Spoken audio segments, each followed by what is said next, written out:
how to win battlegrounds in Hearthstone in this current season. I'll be fast, I'll be quick, and you'll more than likely win or get positive all the way up till 5 to 6K. Ready? Let's go. So first, in the first 2 ranks, these are the cards you are looking for to start building decks. Okay? Now, I know it might be a little overwhelming. You might not get them. It's fine. Just spend your money very efficiently. I don't think I need to talk about that, but if you're just constantly refreshing, you're not doing very good. If you're trying to go demons, Wraith Weaver, Soul Rewinder, you get these 2, you're running demons, you're going to be fine. There's all these worthless demons that are going to power up Reaver. You're going to be crushing in the mid game. Lava Looker, and whatever the heck that name is. You get these 2 early on, you are probably going to win the game. You just keep playing spells. You will get plenty of support. The idea is just get as many spells played as possible and buff her every single turn, and you will be winning. Party Elemental. Play Elementals. You just have to have him, and it will be working, right? Foolproof strategies. Mechanome Interpreter, right? You play him, you basically magnetic everything onto him. If you're not getting max, you just buy random units until you do. Super simple, super fun. Death Swarmer, let's cut it simple, right? Balcride, Undead, all have an additional attack. Super good early on, just buy all the worthless Undead. Basically, you play one of these, all your Undead just double their attack, and it just keeps boosting, especially early on. And then Rip Snarl Captain. All your pirates get +3 attack. Make him attack last. All your other pirates just deal extra hits. You'll be one-shotting a lot of people early on. Super good. Great starting point to just start playing the game. Now, going from tier 1 to tier 2, that really happens pretty fast. Typically, in the first 3 turns, you'll get into those, so that's a good staying point. These are the cards when you make that jump to tier 3 around turn 5, right? So you want False Implicator. Get him early on, you're going to be steamrolling the game, right? If you're not getting what you want, here you go. The dragon that keeps all the permanents from combat, you get him early on, you just give him good stuff around him, right? There's a lot of dragons early on. I think it's a tier 2 dragon that gives him +1/+1, and you'll just be slowly racking up other dragons that will do similar things. Now, let's talk about beasts. Personally, there aren't a lot of beasts early on that I would get that will make me go, oh yeah, let me just dedicate my whole rest of the game to beasts. But Forest Rover, whoo, man, you get him early on, you kind of have a good jump start to kind of start playing around with beasts. But if you get him and you really don't know what you're doing, probably not in a good status, right? I think that's the problem with all 3 cost units is if you get them at like when you get rank 3, you're either going to transition or they're going to help you get through some of these rounds so you can get more finds without losing too much health. Meteorite Crasher. If you have Meteorite Crasher plus Party Elemental, you're probably going to win the game. You're just going to keep buying and selling elementals, and all the buffs are going to come, right? You're going to buff when you sell, you're going to buff when you play. Super broken elementals are really good. Now, we have tier 4. So, Nerebuian King, whatever, right? His Death Rattle +1 attack this game. Super good, right? If you get double Death Rattle, awesome. You get Reborn, awesome. He's going to just make sure you get consistent growth out of your undead units. If you get him on turn 4, it feels great. Skitterer is even better. Every Death Rattle, you get a buff. You summon a beetle.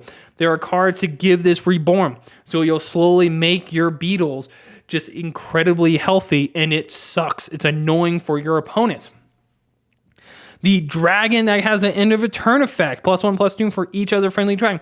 If you get this rank 4, your focus should be get rank 5, double it every single turn, and just make sure you have all the dragons out. It doesn't matter what they're doing, but if you get him, just make sure your board's full of dragons so he can be buffing every single round.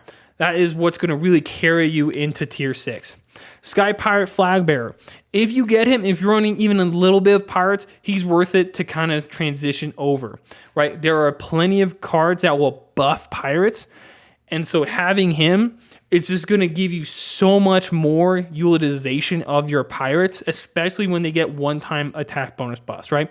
You need to swarm them with little guys, and he does such a great job of it. So the more you have, the more annoying it is, especially if you double your death rattles. Super good card. If you at this point, you probably have a pretty good game plan and you're already crushing it.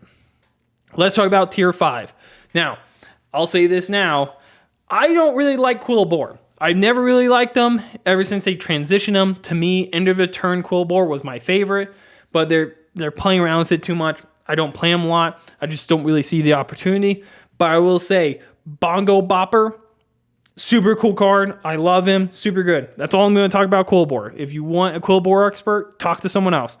I literally like everything else vastly more, and I'll take a second place over playing Quillbore all day because I see people play them. They do really well. I don't understand it. I don't care.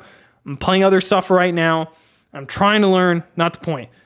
Champion of the Primus. Avenge 2. Your Undead have +1 attack this game. Super solid. Great transition from the king to this. It's going to make your life so much easier. Darkest Strategist. Spellcraft, get random tier 1 Naga, upgrades every single turn. Super good card. Tier 5. If you even stretch to get tier 5 and you get this card, super worth it. You're going to get tier 6. All tier 6 Nagas are super good and they synergize well with her. So it's a great investment if you're stretching for it. Moonsteel Juggernaut. This card, I cannot tell you enough. If you get this card or you get Dark Crest Strategist early on in the game, this will change the game for you. It's going to make it really strong. It's going to make people really annoyed if you're able to double it every single turn with the end of turn doubler.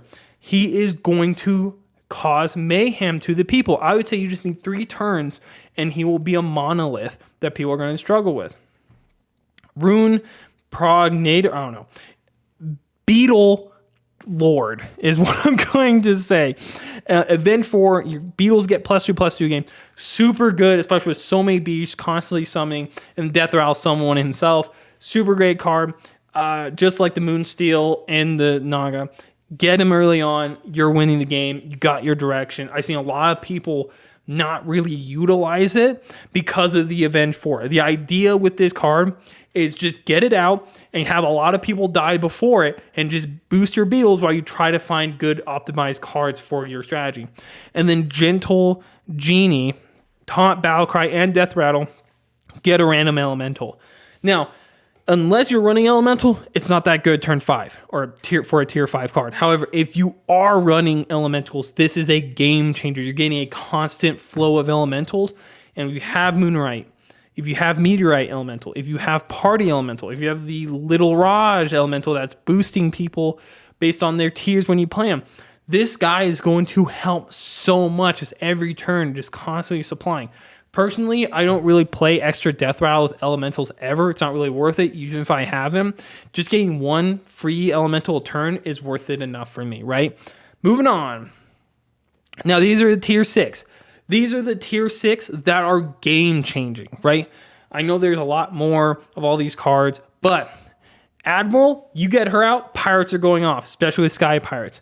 Ultraviolet Ascendant, oh man, with every elemental strategy, pops off and it goes hard. Deathly Striker, you get this early, oh my god. You're supplying your own army with this card. I think this card is vastly better than the other two just because it's not worthless. You can hard pivot to undead with this card. So unlike all these other cards where you have to hard pivot, she will auto pivot for you. You just have to have her out. Groundbreaker has been doing so much great work for me. You play her, you just throw Naga behind her, and she becomes her own Titan. You can figure stuff out as you go. And then Famished Fellbat. Whoo-wee. This card, if you are struggling, you put this out. Now they have changed it back and forth where it's each other or each demon. Right now it's each demon. As long as it's each demon, this card you put down is a powerhouse by itself, and you can slowly put demons next to it to make it good. Super strong. There's a tier 6 mech demon where you put these next to each other and you're not doing strong. They will be able to build some power. You just got to give them time.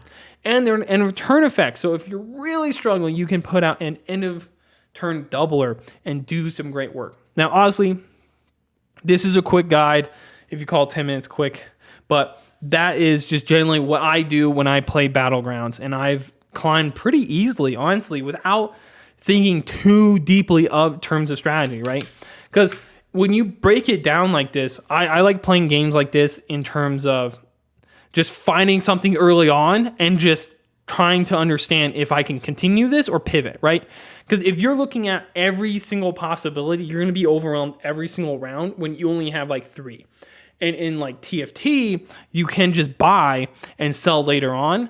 Well, I feel like you don't have to do that in Battlegrounds, and it's actually more worthwhile to find the strategy you can cling on to and try to develop it until you find any of these like pivotal points where you either include to help your chances or you just hard pivot, right? Because as you go higher in tier, right, you should be winning. You should be getting some type of leverage in terms of health, and you want to really strike at some of these hotter picks like these 3 in this tier to start utilizing some of these stronger units, starting to get money to upgrade to a higher tier faster. I don't want to say the game is easy. I don't want to say the game is complicated. I feel like this is just a baseline strategy. I'm sure a lot of people have their own thoughts and their own favoritisms. I know for me, this is me just putting my bias out there. Like, these are what I lean to. This is what I've had success with. Maybe it's different for you, and that's okay. But here's my trick, right? If you want to get to 5K super easily, this is what I do, and people don't do well because they're just inconsistent and they're scared. But obviously, if you're not getting what you need to get, then just pivot. And that's never a bad thing. I think that's my last piece of advice for Battlegrounds. Let me know what you guys think. Let me know what you do. Is this helpful? Please let me know. Until next time, peace.